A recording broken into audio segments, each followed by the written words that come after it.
Alhamdulillah, rabbil alamin, nahmaduhu wa nasta'inuhu wa nastaghfiruhu wa na'udzu billahi min syururi anfusina wa min sayyiati a'malina. May yahdihillahu fala mudhillalah wa may yudlil fala hadiyalah. Asyhadu an la ilaha illallah wahdahu la syarikalah wa asyhadu anna Muhammadan 'abduhu wa rasuluhu wa la nabiyya ba'dah. Allahumma salli wa sallim ala nabiyyina Muhammadin fil awwalin wal akhirin. Allahumma salli wa sallim ala nabiyyina Muhammadin fi kulli waqtin wa hin. Allahumma salli wa sallim ala nabiyyina Muhammadin fil malail a'la ila yaumiddin. Qala rabbi israh li sadri wa yassir li amri wahlul 'uqdatam min lisani yafqahu qawli. Wa qul rabbi anzilni munzalan mubarakan wa anta khairul munzilin. La ilaha illa anta subhanaka inna kunna minaz zalimin.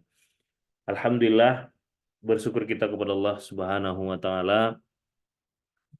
Hari ini, pagi ini Allah masih izinkan kita kemudian bangun dari tidur kita dengan balutan nikmat iman, Islam, ya. Allah kemudian izinkan kita mengawali hari-hari kita dengan kebaikan, berkumpul dengan orang-orang baik, dan kemudian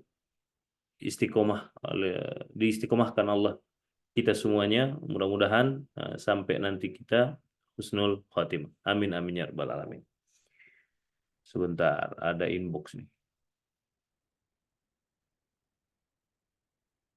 Oh, kurang terang ya?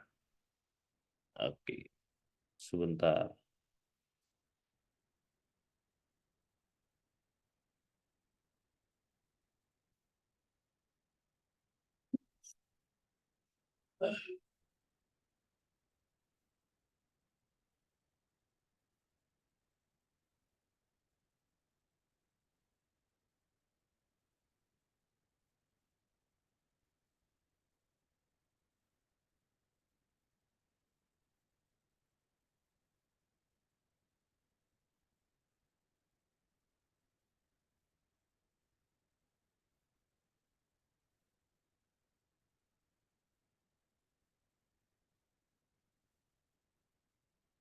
Subhanahu wa ta'ala semua.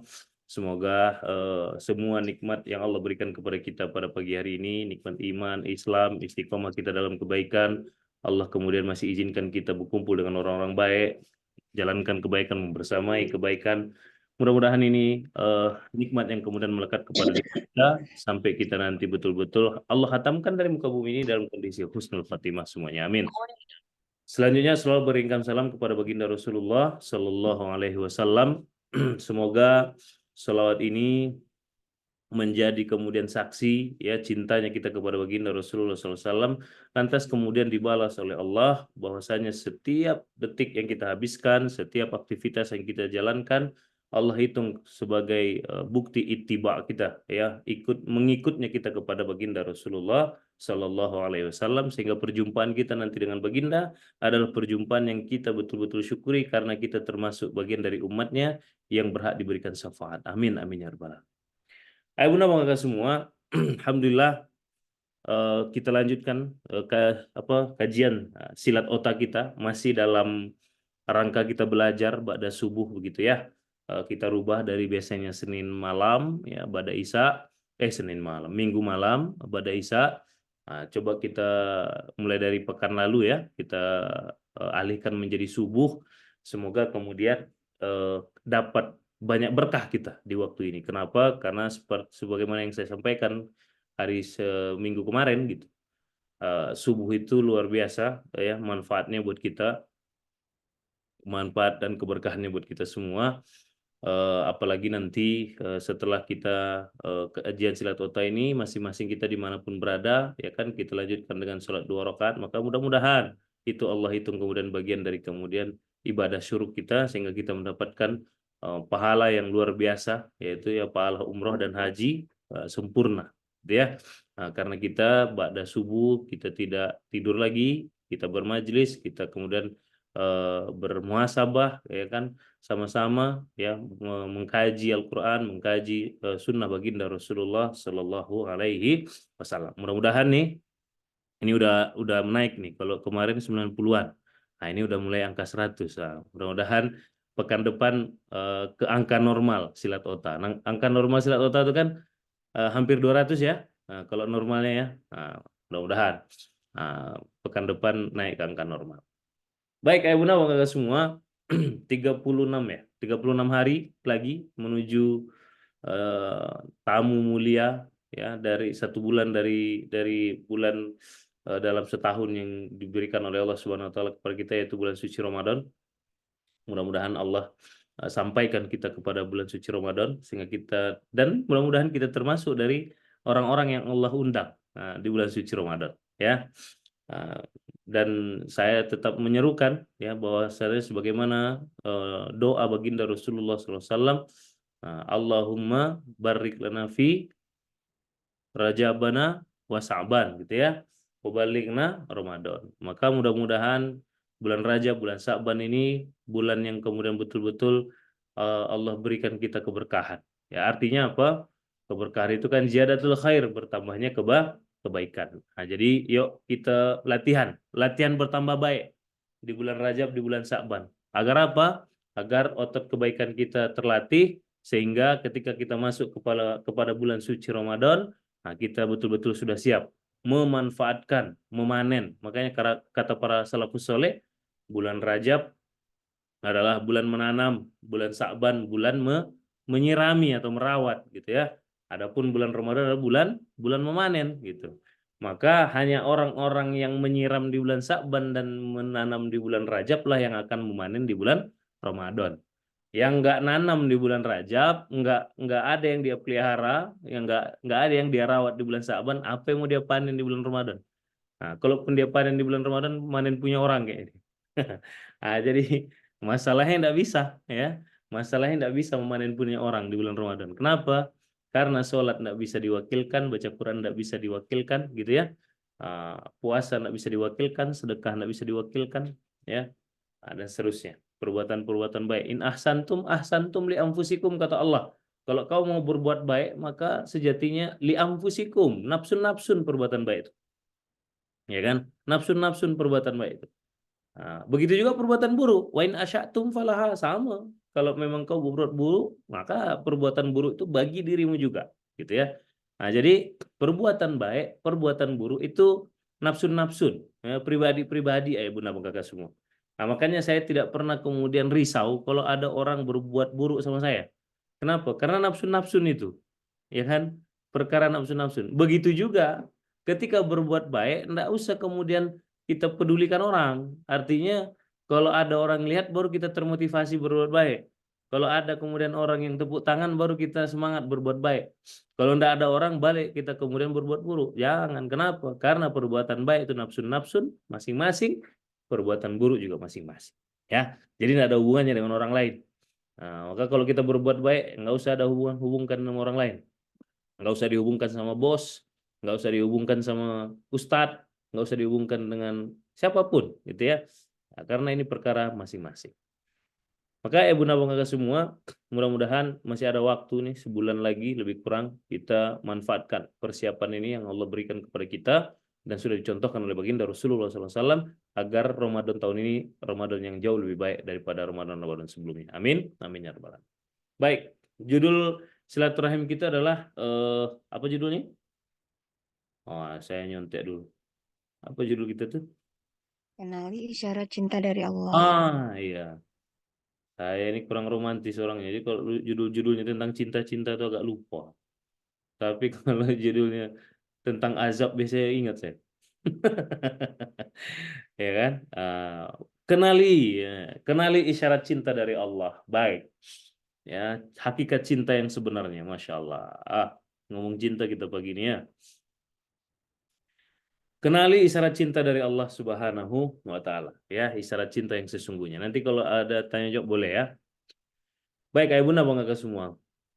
Kalau saya kita udah sepakat lah bahwasanya kita ini cinta kita itu kepada semua yang ada di dunia ini haruslah kemudian tidak melebihi cinta kita kepada Allah dan Rasulnya. Betul ya?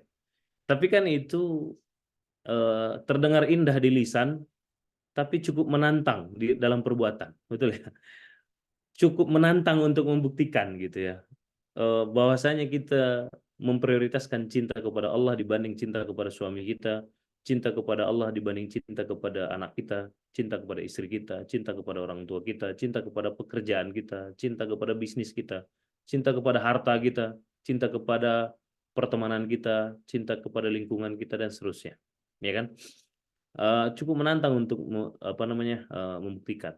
Maka kadang-kadang akhirnya kebanyakan kita umat Islam hari ini memaknai prioritas cinta kepada Allah dan Rasul itu rancu gitu. Bingung, agak nyasar-nyasar, ya kan? Nah, ibarat kata kebingungan. Kau cinta enggak sama Allah? Aku cinta sama Allah. Lebih mana cinta kau? Lebih cinta kepada Allah apa istrimu? Lebih cinta kepada Allah. Tapi ketika kemudian gimana apa buktinya? Bingung, ya. Bingung. Banyak yang kemudian bingung. Apa ya indikator? Apa ya tanda? Ya kan? Apa ya ciri ketika saya mau mengukur udah betul belum saya ini dalam menerapkan cinta, menerapkan prioritas cinta kepada Allah. Ya kan? Apa sih buktinya? Apa sih tandanya kalau betul aku ini lebih cinta kepada Allah daripada dunia ini? Maka kalau saya mentadabburi kemudian pesan-pesan Allah dalam Al-Qur'an, maka bagi saya indikatornya adalah ya kan ataupun kemudian kalau bicara capaian adalah capaian yang saya jaga, capaian yang saya tuju, goals ya, tujuan ya, goals apa namanya? Tujuan lah ya, goals. Yang saya selalu kejar, yang mana itu adalah bukti daripada kecintaan saya kepada Allah dan saya yakini betul bahwa kalau saya mencapai goal tersebut, kalau saya mencapai tujuan tersebut atau saya sampai kepada indikator tersebut, maka saya yakini betul Allah juga cinta kepada saya. Ya. Maka caranya adalah saya mengambil tadaburnya dari surat Al-Furqan ya. Surat Al-Furqan mulai kita baca kalau mau lebih hikmat membaca surat Al-Furqan itu kita buka mulai dari ayat 68 lah ya, 68. Perjalanan ayatnya itu mulai dari ayat 68. Ya, ini udah pernah saya bawakan sebenarnya, cuma memang ini dari sudut pandang yang berbeda ketika kita bicara kecintaan kepada Allah dan cintanya Allah kepada kita ya. Mulai dari surat ke 68. Ya, mulai dari surat 68 Al-Furqan ya, 25. Surat ke-25 nanti coba buka 68, 69, 70. 3 ayat ini. Ya, 3 ayat ini adalah gambaran kemudian bagaimana seorang hamba itu mendapatkan cintanya Allah. Ya, karena di sini ada apa ya? Di sini sangat romantis Allah berpesan kepada kita hambanya. Nah, ini ayat yang romantis sebenarnya. Kenapa? Nah, gini. Ini kalau ibu-ibu semua nih, bapak-bapak semua sini, ya kan? Kapan saatnya bapak sama ibu itu nanti aja dibuka ya ayatnya, di skip dulu aja. Nanti ketika saya bacakan boleh. Saya mau ngasih gambaran dulu, analogi dulu. Kapan bapak sama ibu ya, atau kapan saya deh, saya cerita saya aja. Saya sama istri saya, kapan titik paling romantis itu kapan? Atau Bapak Ibu, coba. Kapan titik paling romantis Bapak sama Ibu itu kapan? Mungkin Ibu punya suami nggak romantis, kayak saya. Kalau dinilai ini, dari 1 sampai 10, angka romantis saya -1000 kayaknya. Jadi bukan 0 ya, minus. Ya kan? Jadi istri saya sudah terima saya padanya, Alhamdulillah. Nah, Bapak Ibu nih, kapan kira-kira titik terromantis menurut Bapak Ibu, kejadian apa atau situasi apa dalam hubungan Bapak sama Ibu di rumah yang membuat Bapak sama Ibu itulah titik terromantis menurut Bapak Ibu? Kapan? Ayo. Nah, bingung nih. Kayak nggak ada, chatnya nggak bertambah soalnya. Kayak pada bingung jawabnya. Dan saya memperhatikan inbox dari tadi. Kok nggak nambah-nambah ya? Oh, berarti pada bingung nih jawabnya. Hah? Nah, inilah masalah ya kan? Apalagi saya tanya, kapan titik terromantis dengan Allah? Ayo, kapan? Dengan suami, dengan pasangan kita sendiri, kita masih bingung. Apalagi saya tanya, kapan titik terromantis kita dengan Rasulullah? Ya Allah, mulai itu biasanya bingung kita ya kan? Padahal kita mengharapkan syafaatnya baginda. kita ngaku cinta kepada baginda. Kita mengaku cinta kepada Allah. Tapi ketika ditanya kapan saat titik terromantis kita dengan Allah, ya, waktu sholat dan sholawat. Bukan ini kepada Bapak dulu. Kepada Bapak dulu, kepada Bapak. Pada pasangannya yang jomblo ya sudah. Diam dulu yang jomblo ya. Yang jomblo ngikut jawaban yang lain. Makanya Allah kasih banyak kemudian sehabis sholat maghrib, Ustaz. Kok begitu? Saat berangkat kerja, Masya Allah. Malu bilangnya. Saat suami ada maunya. Oh. Saat suami ada maunya. Ini masuk akal nih. Ya kan? Tapi habis sholat maghrib saya tadi bingung, Pak. Kenapa kok habis sholat maghrib ya? Penasaran saya nih, Ibu Harti Ningsi nih. Sehabis sholat maghrib, saat berangkat kerja, oke, masuk akal nih. Saat berangkat kerja. Ya mungkin siapa tahu nggak jumpa lagi ya kan? Ini betul nggak? Hah? Maka mungkin saat berangkat kerja itu mereka punya ritual saling memaafkan. Ya, itu ya yang bikin. Saling saling mengikhlaskan, saling meridokan, saling mendoakan. Siapa tahu nggak jumpa lagi, siapa tahu ini perjumpaan terakhir, siapa tahu nanti ada kejadian di jalan dan seterusnya, ya kan? Nah, saya tahu punya pasangan, saya punya teman yang pasangan begitu. Setiap berangkat kerja itu mereka itulah salah satu momen terromantis mereka karena di situ mereka saling memaafkan, saling meridokan, saling mengikhlaskan. Karena siapa tahu itu perjumpaan terakhir. Malu bilangnya saat suami ada maunya. Wah, ini saya kayak jangan-jangan nyindir saya nih. Ya kan? Soalnya saya biasanya kalau udah beliin coklat, istri saya selalu ngomong begitu, mau apa? Ketika anak sudah tidur, oh, oke, ini malam Jumat biasanya begitu. Waktu mandiri, waktu mandiin suami, Masya Allah, waktu mandiin suami luar biasa. Saya belum pernah lah dimandikan. Waktu saya buatkan kue atau masakan buat istri atau buat minuman yang istri saya senangi, Masya Allah, luar biasa. Kalau habis marahan, Sat. Kalau habis marahan. Ini Ibu Dede apa Pak Dede ya? Ibu kayaknya ya. Habis marahan start. Tos dulu. Ya, itu kayaknya sama sama saya tuh. Se ya, seharian sibuk kerja. Baik. Belum ada yang diromantisin Ustaz. Belum ada lawan. Ya, Mbak Nabila, carilah lawan. Ya kan, sebanyak itu manusia di muka bumi ini. Cepat-cepatlah kiamat sudah dekat. Ya. Baik. Kapan sih saat romantis kita dengan pasangan kita? Jujur-jujuran aja. Tapi ini nggak tahu ya, ini pengalaman saya. Tapi kayaknya sih mostly seperti itu. Kebanyakan orang seperti itu. Saat romantis, terromantis kita dengan apa namanya? eh, apa nih? Share screen. Oh, ada yang share screen kayaknya. Ah, yang share screen tolong itu ya, di itu kan dulu Bapak Ibu. Nah ya. Saat romantis itu kita dengan pasangan kita, itu biasanya ya, biasanya adalah saat apa? Saat salah satunya adalah setelah marahan besar.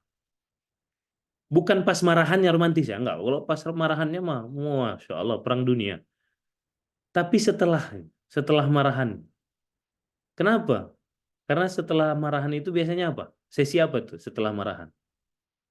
Sesi maaf-maafan. Betul ya? Sesi saling mengakui salah.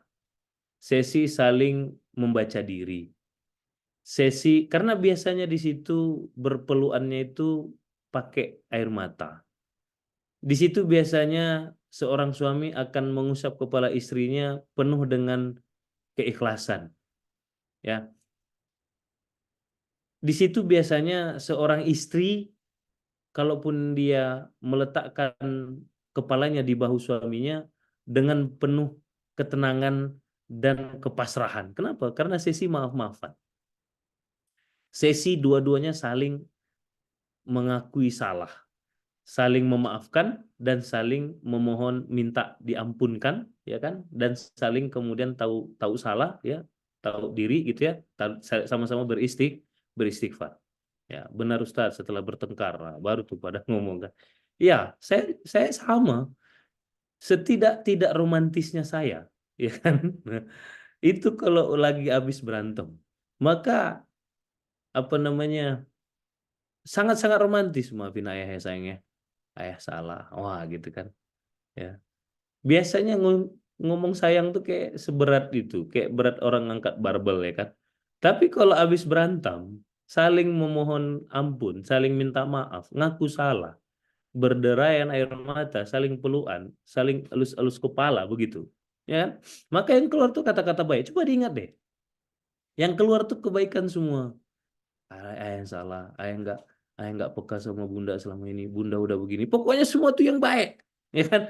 Keikhlasan dan ketulusan tuh terpancar tuh di momen itu. Ya kan? Saling mengakui, saling kemudian mengapresiasi, saling kemudian membaca diri itu di situ. Nggak ada kepentingan apa-apa, nggak ada modus apa-apa, ya kan?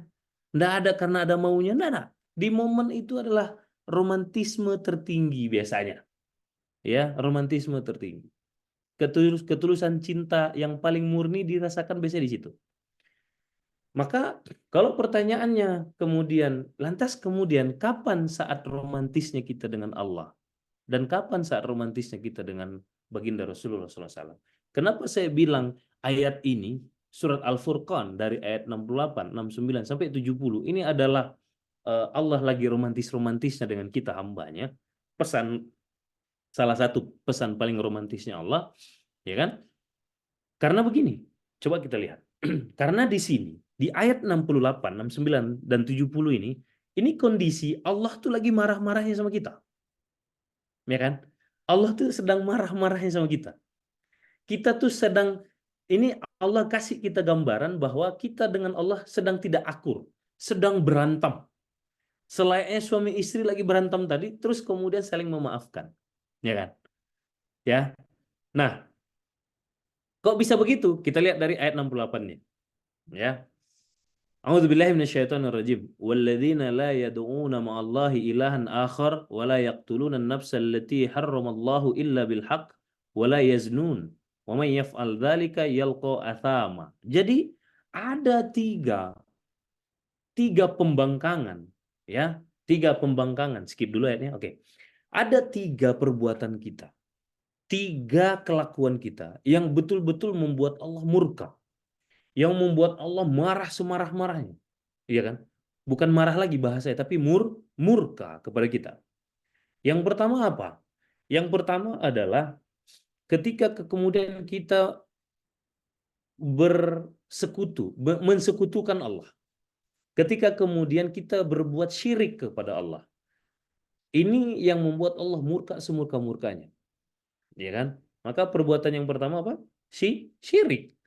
Ketika kita kemudian berdoa kepada selain Allah, ketika kemudian kita minta bantu, minta tolong kepada selain Allah, berharap kepada selain Allah, menggantungkan segala sesuatu kepada selain Allah, ya kan?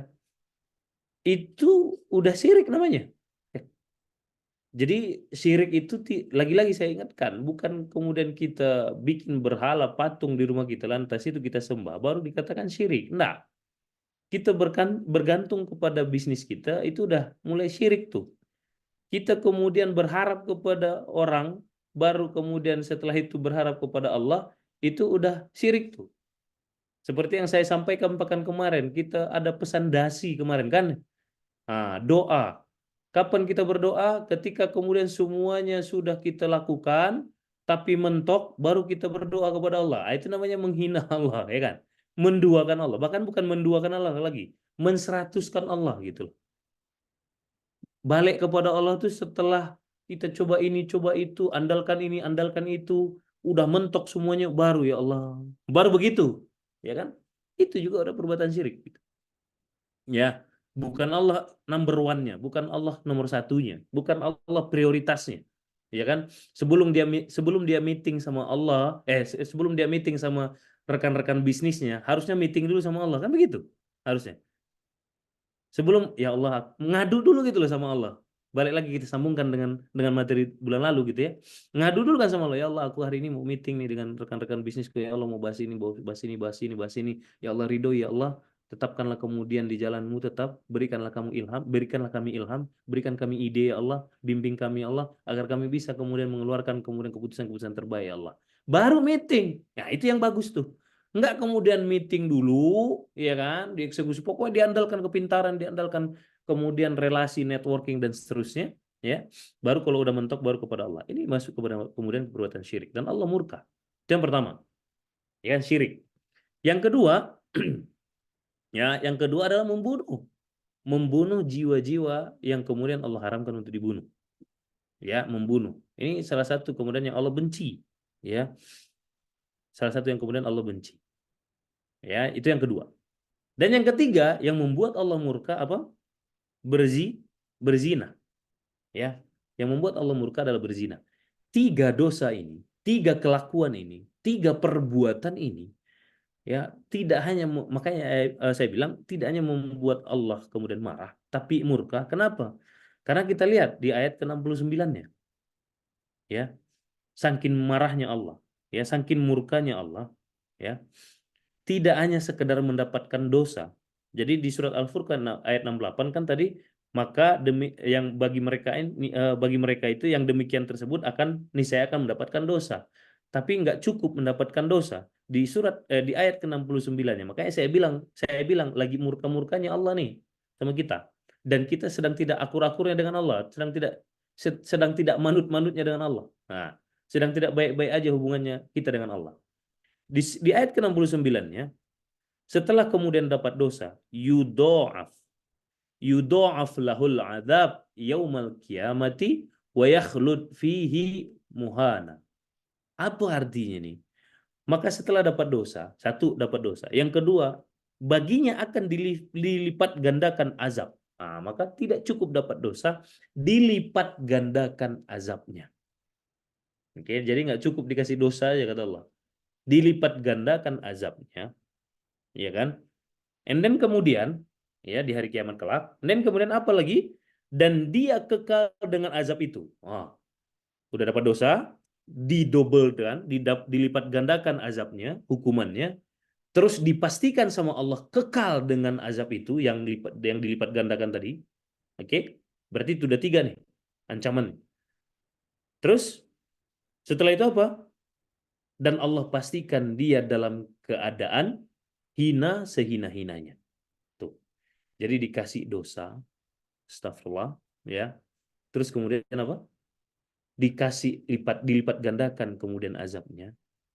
Allah pastikan kekal dengan kondisi tersebut, dan kekalnya itu dipastikan dalam kondisi sehina-hinanya. Makanya saya bilang, Allah ini lagi murka-murkanya. Kita tarik gambarannya kepada hubungan kita sesama manusia, hubungan kita dengan pasangan kita, hubungan kita dengan anak kita deh. Kapan hubungan seorang orang tua dengan anak yang paling romantis? Kapan? Balik lagi kan, setelah kita semurka-murkanya sama anak. Lantas kemudian, makanya, coba perhatikan. Kapan sesi atau momen paling romantis hubungan kita dengan anak, hubungan kita dengan kakak, hubungan kita dengan teman dan seterusnya? Kapan? Salah satunya adalah momen di Idul Fitri, betul nggak? Kenapa? Karena di Idul Fitri itu terkenal dengan ritual apa? Kok dibilang romantis? Bahkan saya banyak banget menyaksikan. Kadang abang, adik, ya saudara, setahun penuh musuh-musuhan, setahun penuh tidak sapa-sapaan, setahun penuh berlawan-lawanan. Ketika bulan Syawal tiba, saling nangis, saling minta maaf, saling mengaku salah, ya kan? Saling memberi, semuanya tersenyum ikhlas, penuh dengan damai dan cinta. Kenapa? Karena di dalam Idul Fitri itu ada saling memaafkan. Sama 68, 69, ini Allah sedang murka-murkanya sama kita. Saking murkanya Allah ya Rob, 4 ancamannya dengan kelakuan kita tadi itu. Ya kan? Kita lagi tidak akur nih dengan Allah, digambarkan di ayat ini. Kalau apa? Satu, kalau kita syirik, kalau kita kemudian syirik itu ingat ya, saya tekankan lagi, syirik itu tidak harus kemudian Bapak Ibu bikin berhala, lantas kemudian itu yang Bapak Ibu sembah di rumah. Tidak harus seperti itu berkatakan syirik. Pokoknya syirik itu maknailah tidak kemudian menomorsatukan Allah. Udah itu. Udah syirik itu. Ya kan? Tidak bergantung yang nomor satu kepada Allah, tidak berharap nomor satunya kepada Allah, ya kan? Dan seterusnya. Terus kemudian membunuh, and then kemudian berzina. Maka kata Allah, dapat dosa, dilipat gandakan kemudian hukumannya, Allah pastikan kekal di dalamnya, and then kemudian dalam kondisi sehina-hinanya. Lagi marah-marah. Ibarat kata kalau kita marahan nih, kan gitu. Pokoknya aku nggak mau lagi di rumah ini sama kamu. Kamu nggak usah cari-cari aku. Pokoknya kita end. Gitu kan. Kan kalau lagi marah-marah begitu kan. Aku mau keluar. Jangan cari-cari aku ya. Siapa juga mau nyari ya kan. Nah, pokoknya lagi marah-marah begitu kan. Pokoknya nggak ada yang baik pokoknya. Tapi sama, Allah lagi kesal-kesalnya sama kita. Tapi lihat, nah ini pesan cintanya Allah. Disinilah romantisnya. Ya kan? Tinggal jangan sampai Allah sudah memberikan pesan romantisnya kita karena kita tidak tahu, kita tidak pandai membalas keromantisan atau memanfaatkan kemudian momen romantis yang Allah berikan kepada kita. Di ayat ke-70-nya. Apa itu di ayat ke-70-nya? Kecuali, illa kata Allah. Kecuali. Jadi yang tadinya Allah naik ini ibarat kata, kalau saya mentadabburi ayat ini, memahami ayat ini, yang tadinya Allah sedang naik-naiknya kemurkaannya, lagi tinggi-tingginya ibarat kata suaranya, untuk kemudian mengingatkan kita. Pokoknya dikasih dosa dilipat gandakan, kemudian azabnya, ya kan, kekal di situ dalam kondisi hina sehina-hinanya. Kecuali, nah gitulah kan. Langsung lembut saya membaca ini. Momen yang saya rasakan itu langsung ada kelembutan Allah di ayat ke-70-nya. Illa, kecuali. Siapa itu? Man taba wa amana wa amila amalan soleh. Kecuali kata Allah. Keempat hal tadi itu, empat murkanya Allah, empat ancamannya Allah itu tidak akan Allah berikan kepada orang-orang yang satu, illa man taba, tobat. Berarti apa? Minta ampun. Berarti apa? Ngaku salah. Berarti apa? Ngaku salah di hadapan Allah. Ya kan? Layaknya kita lagi puncak-puncaknya marahan sama istri, marahan sama suami, maka kemudian ada salah satu yang mendului ngaku salah. Ada salah satu yang kemudian datang merangkul. Disitulah mulai terciptanya romantisme itu. Ketika ada salah satu yang ngaku salah. Ya udah ya, maaf ya, aku yang salah deh. Ya udah bun, maaf ya, ayah yang salah. Ketika ada kemudian salah satu yang duluan merendahkan suaranya, melembutkan suaranya, melembutkan situasi. Sebagaimana Allah kemudian setelah murka di ayat ke-69, maka merendahkan nadanya Allah di ayat ke-70. Menenangkan situasi di ayat ke-70. Allah sudah merendahkan suaranya. Allah sudah kemudian menenangkan situasinya. Illa kata Allah. Kecuali kata Allah. Mantaba, barang siapa yang kemudian bertobat.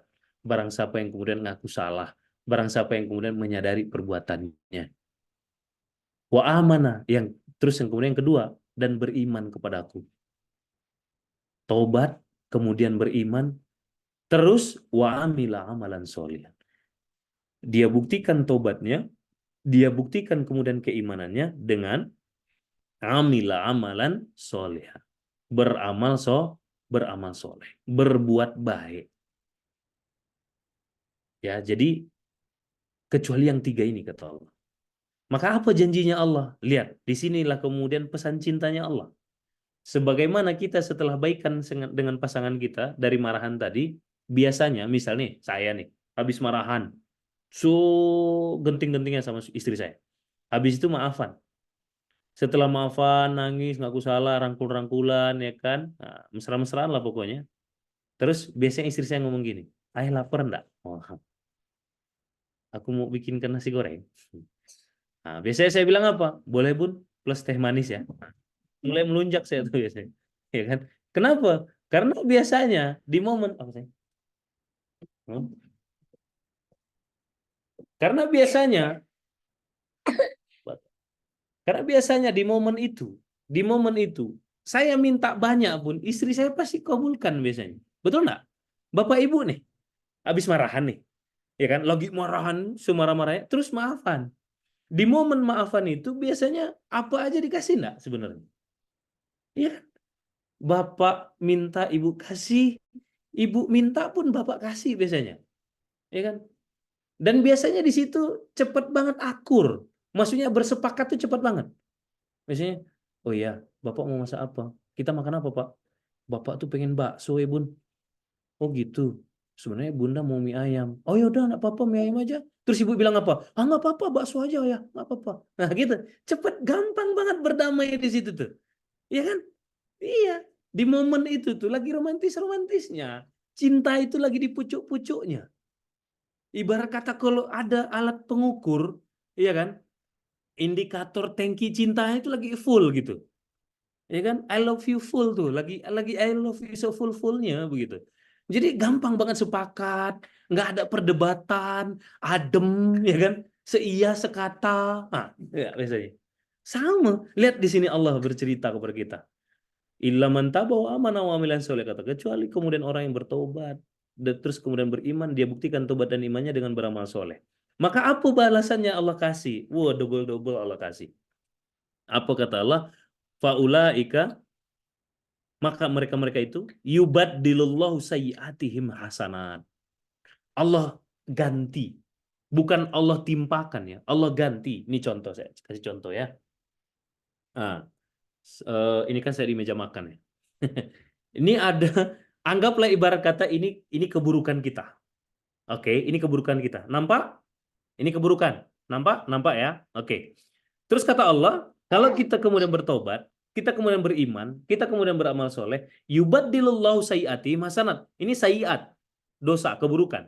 Yubaddil, Allah ganti. Hasanat, anggaplah hasanat itu ini, saus nih. Ya kan? Nah, luar biasa sekali kajian kita hari ini ya, di meja makan, contohnya saus sama ini, enggak apa-apa.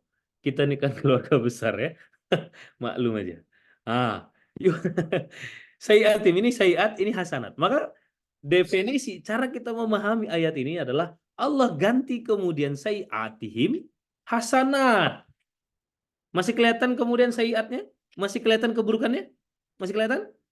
Enggak. Yang tinggal apa? Kebaikan.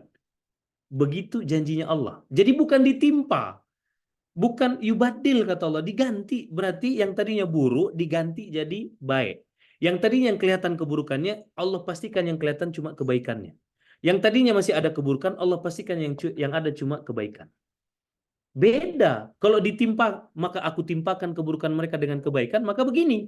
Ini keburukan, ini kebaikan.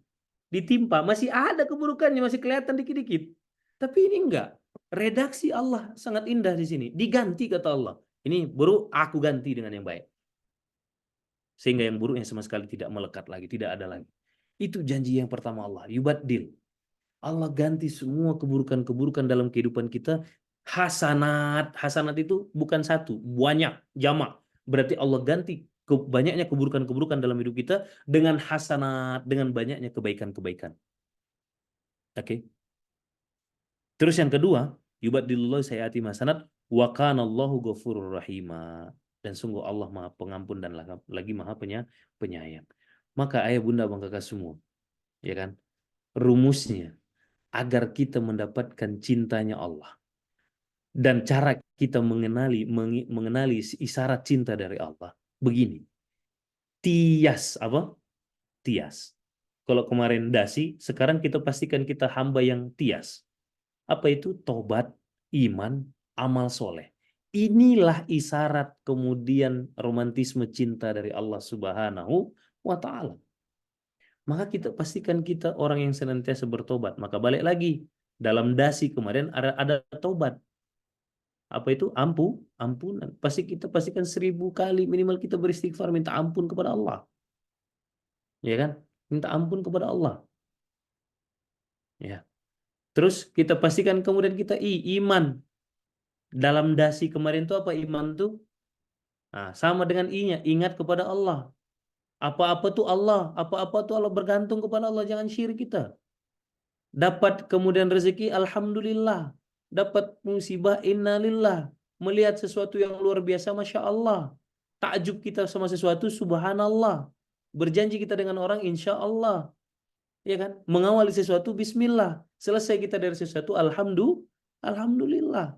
Semangat kita rasa hari ini, Allahu Akbar, kita bilang. Gitu loh. Jadi itu yang dimaksud. Nyambung nih dengan yang kemarin. Agar apa? Agar kemudian masuk kemudian kepada ti. Baru as, amal soleh.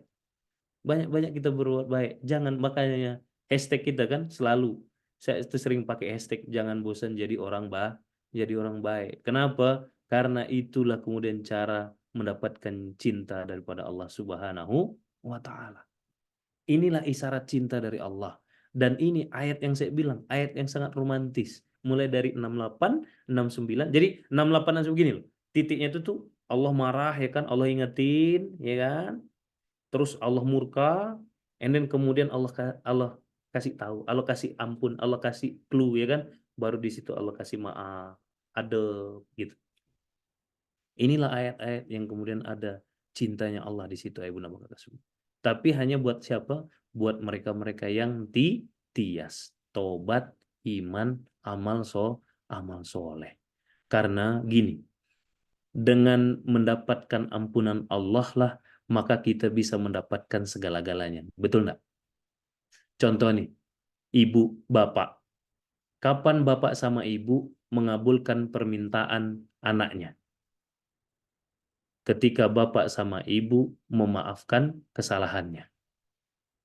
Udah ngaku aja, ya kan?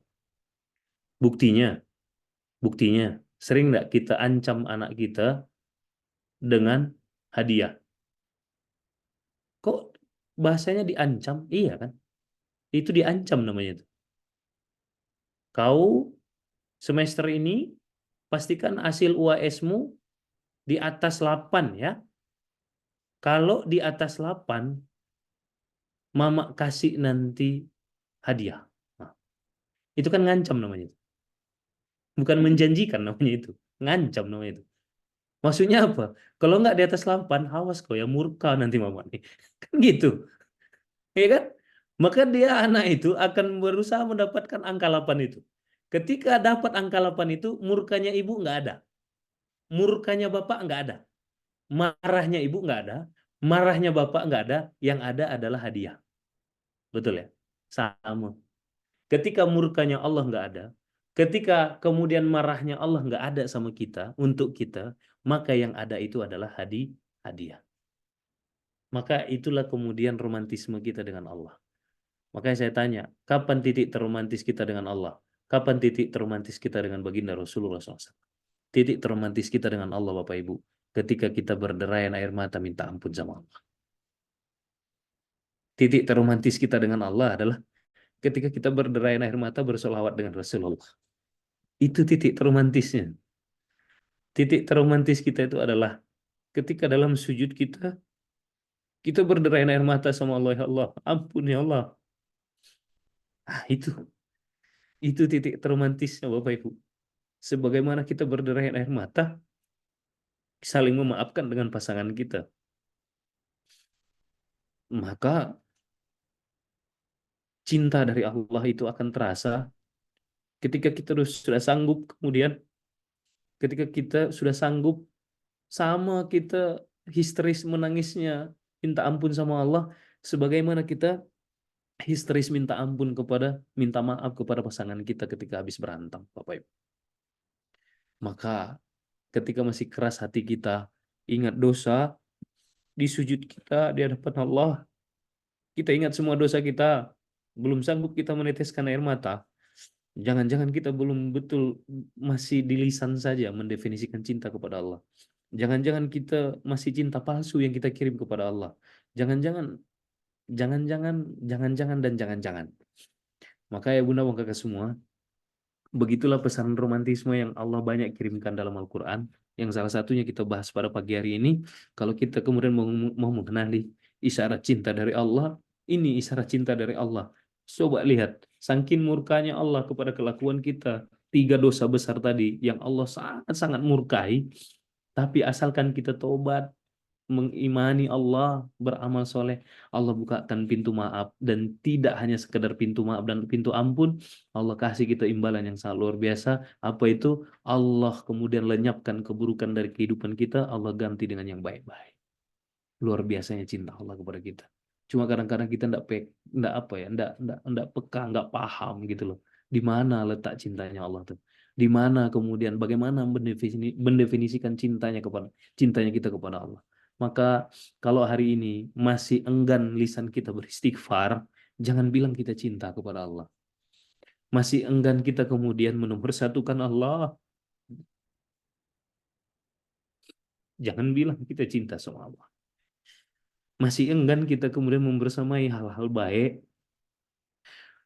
masih bosan kita kemudian terus berbuat baik, masih hitung-hitungan kita dalam beramal soleh, jangan bilang kita cinta kepada Allah.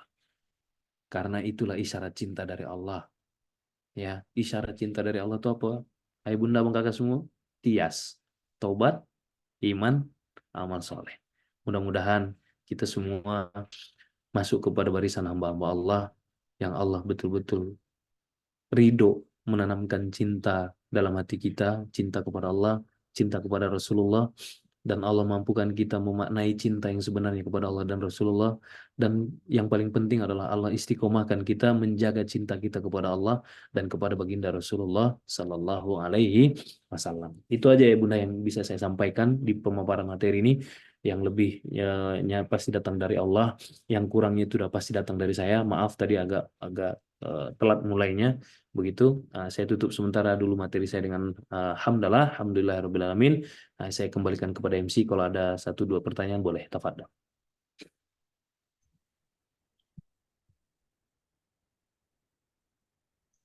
Alhamdulillah, jazakallah khairan katsiran kepada Ustadz yang tadinya sudah menyampaikan tausiahnya. Selanjutnya Ayah Bunda Bang Kakak, Anissa ingin membahas sedikit tentang program MIM ya atau menghafal itu mudah yang menjadi tempat belajar Al-Qur'an yang sangat berharga bagi banyak orang. Dalam proses ini ada berbagai manfaat yang bisa Ayah Bunda dapatkan. Pertama, Ayah Bunda Abang Kakak dapat belajar mengaji dan lebih mendalam. Ini memberikan pendekatan yang menyenangkan, sehingga setiap pertemuan adalah setiap peluang untuk mengingat kemampuan membaca Al-Quran. Selain itu, program ini juga memperbaiki cara baca Al-Quran. Ustadz dan ustazahnya akan memberikan bimbingan langsung dan koreksi untuk memastikan bahwa ayah bunda bang kakak membaca Al-Quran dengan tajwid yang benar. Dan yang paling istimewa, di setiap pertemuan, ayah bunda bang kakak akan menghafal satu ayat pada setiap pertemuan. Ini adalah peluang emas untuk mendekat diri kepada kitabullah. Nah, kajian mem dijadwalkan rutin 2 kali seminggu pada hari Senin dan Rabu pukul 8 atau 20.00 WIB. Jadi pastikan ayah bunda bang kakak menyisihkan waktu untuk bisa ikut.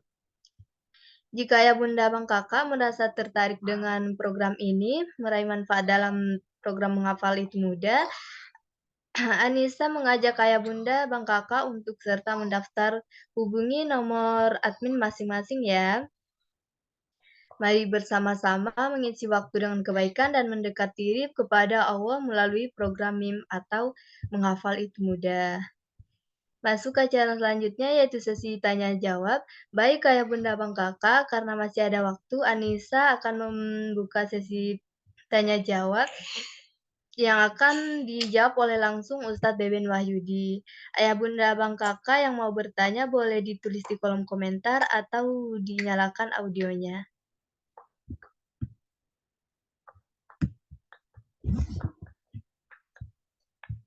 Yang mau bertanya boleh dinyalakan audionya ya bunda, atau ditulis di kolom komentar.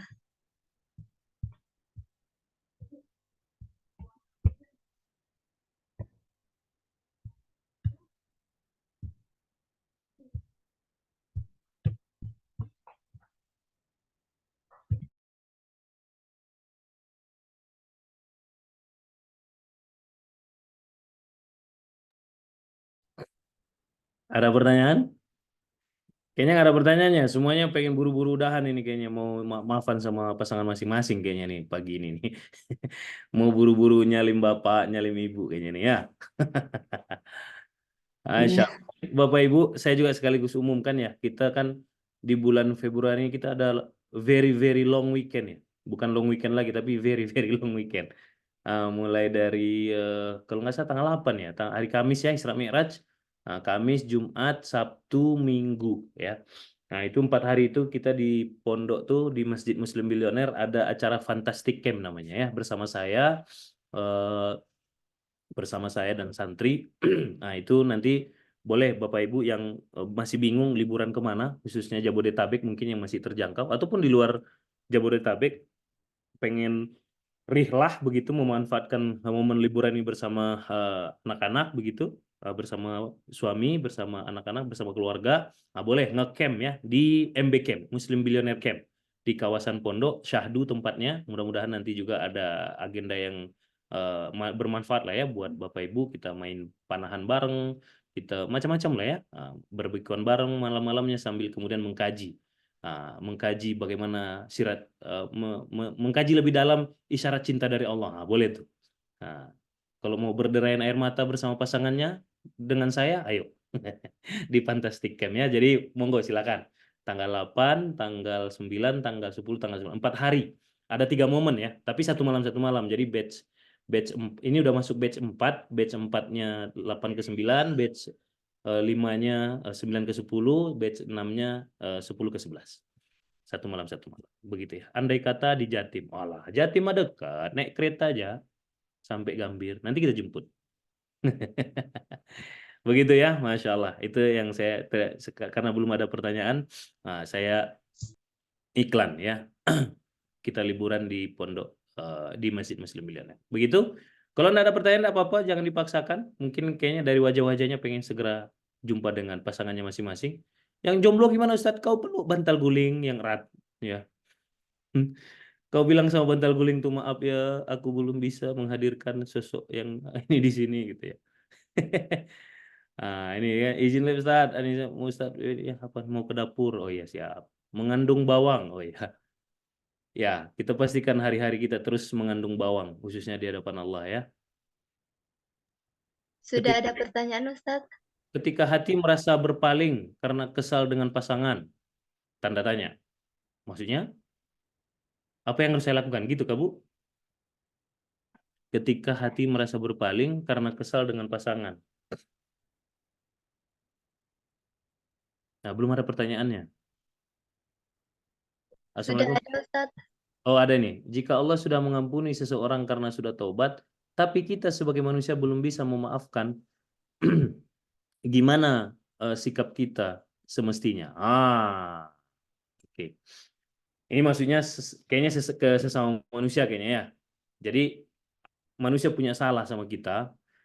Terus maksudnya Ibu ini mungkin tadi Allah aja memaafkan gitu ya, Maha Pengampun begitu ya.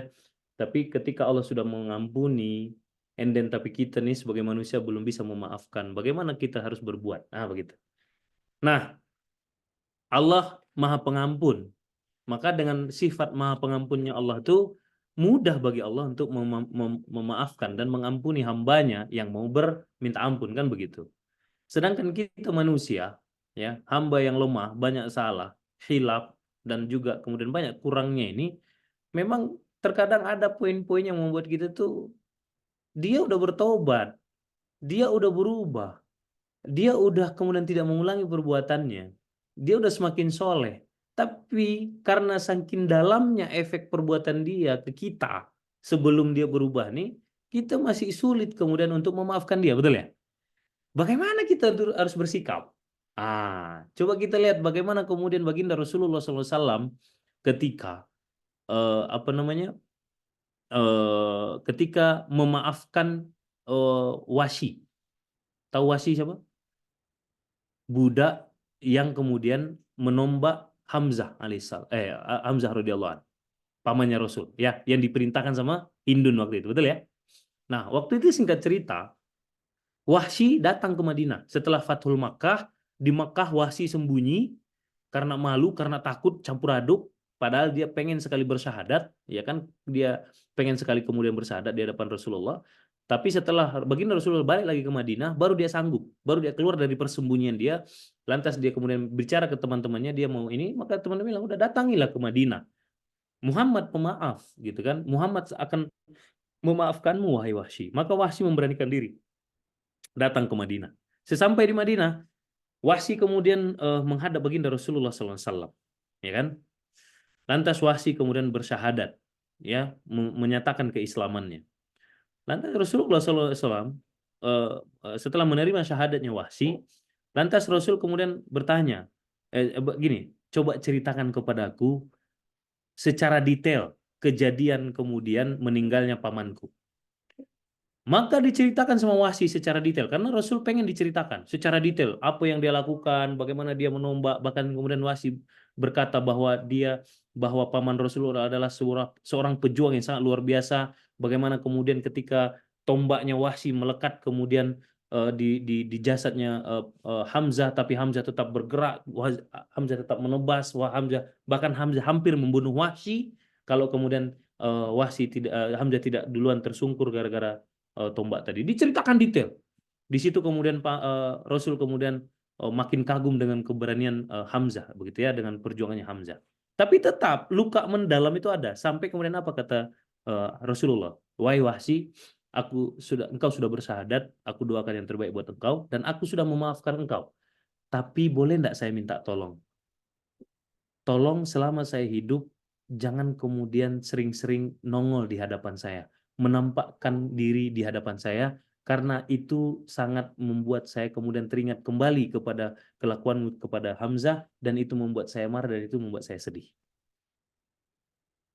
Rasul tetap kemudian memaafkan Wahsy, tapi kemudian karena Rasul juga manusia, maka Rasul berpesan seperti itu. Maka di riwayat ini, maka Wahsy kemudian menjalani hari-harinya dengan penuh dengan rasa rasa sedih dan seterusnya. Tapi Wahsy memahami itu sampai kemudian di riwayat ini diceritakan ketika setiap sholat jamaah ataupun setiap ada kajian dengan Rasulullah, Wahsy selalu mengusahakan datang belakangan agar apa? Agar dia duduk bagian belakang, agar dia ke bagian belakang sehingga tidak langsung dilihat oleh baginda Rasulullah Shallallahu Alaihi Wasallam.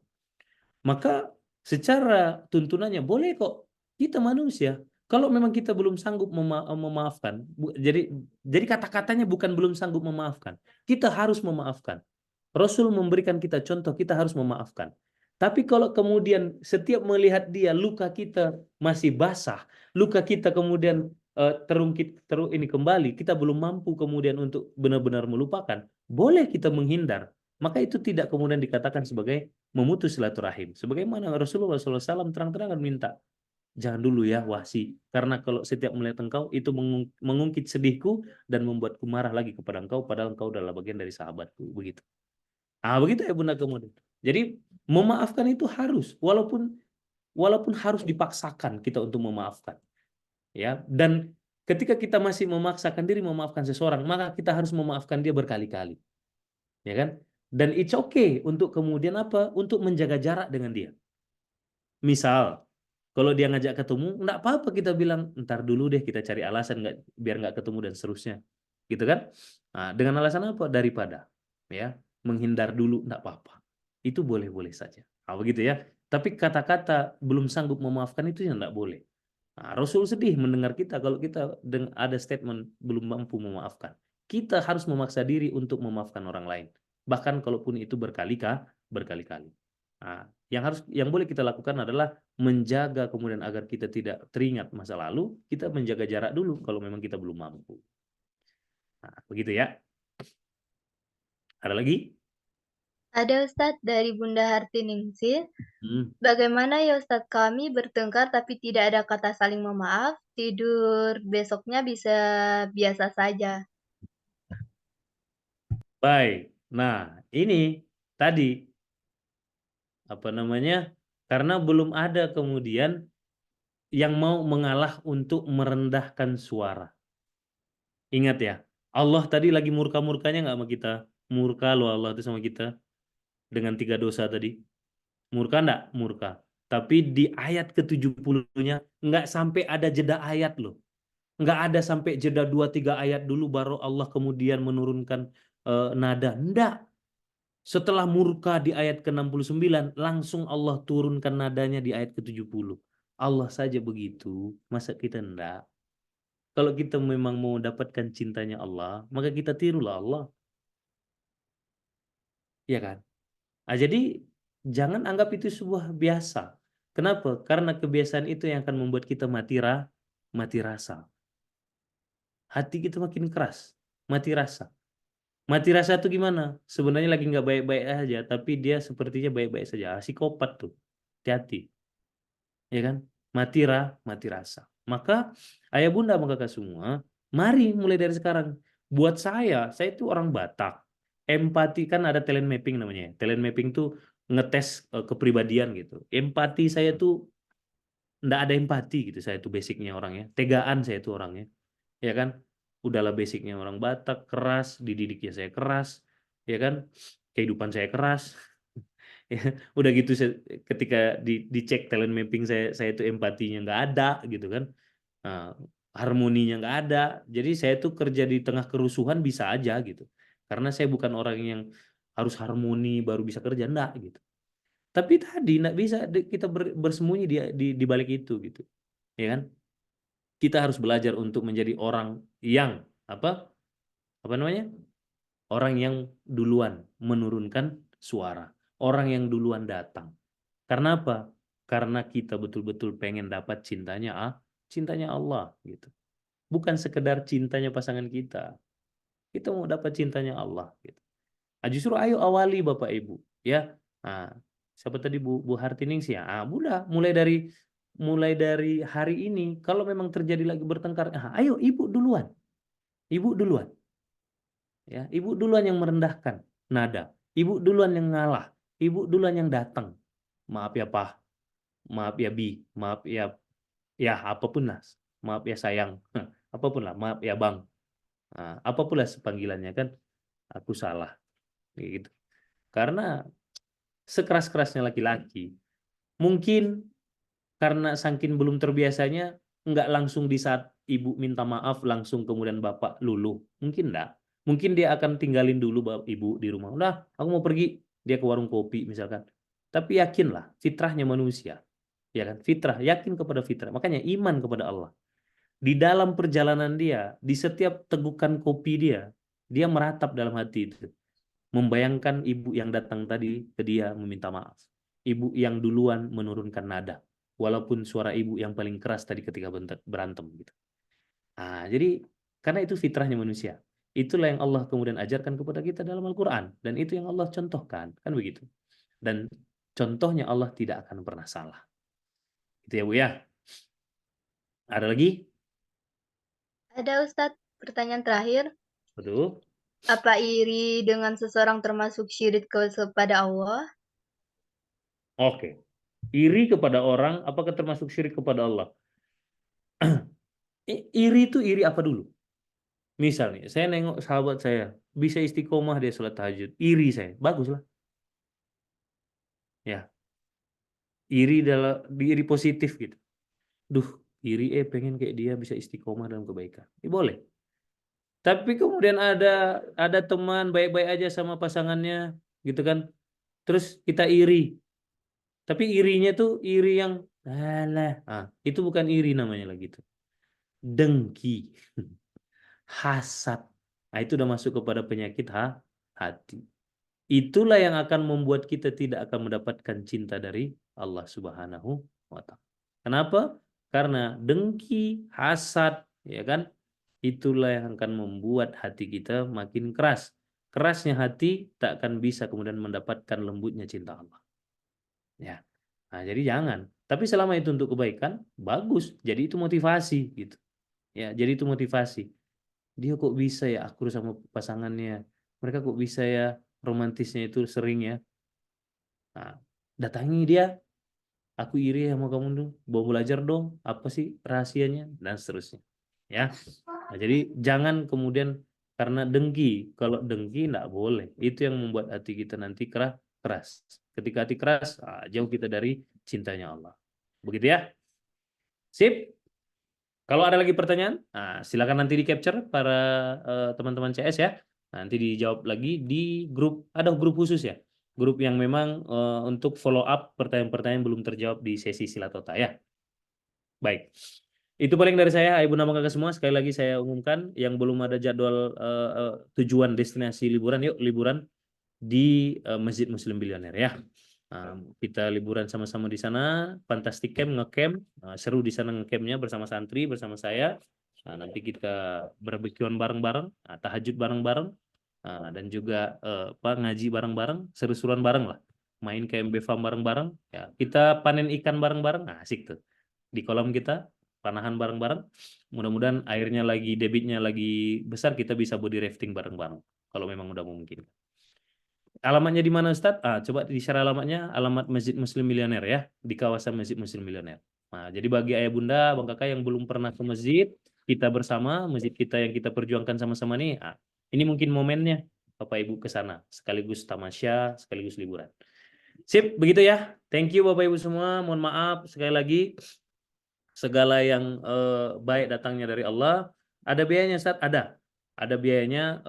Saya lupa tapi enggak mahal kok, enggak kalau nggak salah 200.000 kalau nggak salah satu orang ya. Tapi itu udah makan 3 kali, udah campnya, pokoknya bawa diri aja, udah kayak ke hotel aja. Ini bagian dari usaha masjid. Jadi ini nanti 100% milik masjid, semua kemandirian masjid. Nanti kalau kalau ibu nginap di sini, tamasya ke sini sama aja menghidupkan usaha-usaha masjid balik lagi. Ya. Mungkin kebagian enggak? Saya biasanya kebagian terima kasih dari panitia. Begitu. Kebiasaan mereka begitu tuh. Saya adalah ustadz yang nggak pernah diamplopin sama mereka. Ya tolong nih teh meja nih. Ya. Canda ya. Begitu ya ibu nama kakak semua. Yang baik datang dari Allah, yang salah datang dari saya pasti. Ya. Mudah-mudahan kita bisa istiqomah sampai usul khatimah. Saya tutup dengan alhamdulillahirabbil alamin. Saya kembalikan kepada MC. Saya tutup. Assalamualaikum warahmatullahi wabarakatuh.